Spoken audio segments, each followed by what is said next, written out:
په افغانستان کې او د نړۍ په هر هیواد کې د افغانانو پیوستون او غونډېدل د خوشحالۍ سبب کیږي.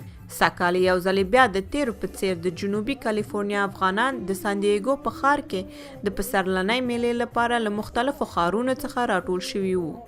هر کال راځم او خوشحاله سو چې خپل افغانانو ګورو.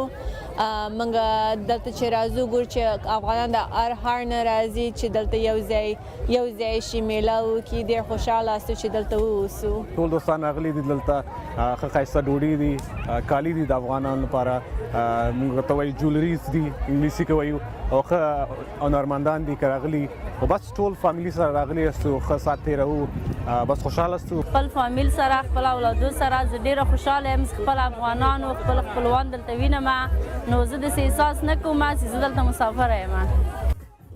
د دغو میلو جوړونکي هڅې کوي چې د مهاجرو افغانانو له هیواد څخه د لرېوالي اندېښنې د داسې هنري میلو او عمومي غونډو په ذریعې له منځه یوسي.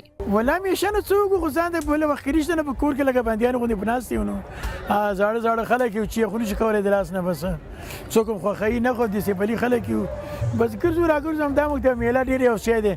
نور دا نمایش ته دلته چې راځو ماشاءالله داسې موږ ته ښکاري چې ماشاءالله خپل دغه بل ټول د خپل د وطن خلک راځي، موږ خپل د وطن یاد راځي ماشاءالله، او ډېر خوشحاله کېږو، د خپل افغانان ګورو، د خپل خلک کسان ګورو، نو دا یو ډېر ښه پروګرام دی ماشاءالله. زما ته نږدې همکاران وو چې زه خبر نه وم چې دوی دلته راغلي او دلته مو سره پیژندګلوي پیدا کړه. همداسې زما خانمه خپل دوستان هلته د وطن دوستان یې دلته پیدا کړو. نو داسې پروګرامو ته واقعا ډېر اشد ضرورت دی چې کال کې یو نه چې څو دانې افغانان سره یو ځای سي، یو بل سره وویني.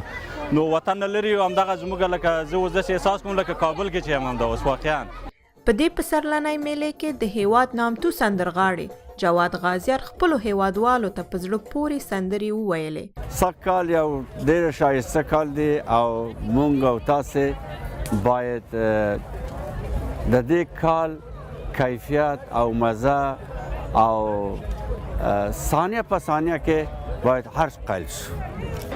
د وطن او د وطنوالو لرېوالي غم انسانانو ته زیګرخوني ورکوي، خو د سانډیاګو د ښار دغه افغانان هڅې کوي تر څو د مسافري ژوند په دغسې میلو باندې په خوشحالي تېره کړي. برېښنا تحریک، د امریکا غږ آشنا ټلویزیون، سانډیاګو، کالیفورنیا.